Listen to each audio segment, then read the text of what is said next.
Без захар, но 100% вкусен, ето как се прави пухкав козунак на конци с Sweetly Stevia.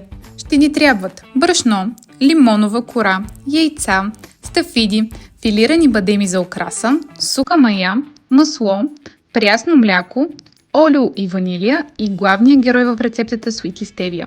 С кухненска везничка измерваме 60 грама от подсладителя Sweetly и в голяма клупа смесваме заедно с брашното.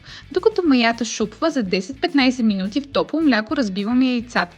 Към брашното и подсладителя добавяме яйцата, лимоновата кора, ароматите, маслото, олиото и вече шупналата мая.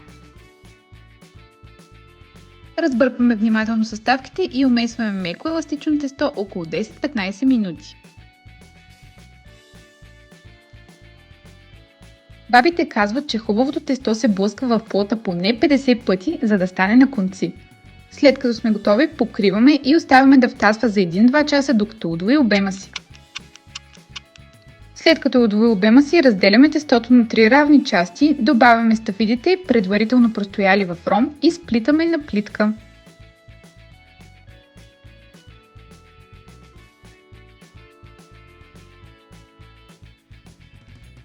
Слагаме вече сплетения козунак в тавичка, покриваме го и оставяме да втасва още 30-40 минути. Намазваме с жълтък и мляко, поръсваме с филирания бадем и печем на 170 градуса за 40-45 минути без вентилатор.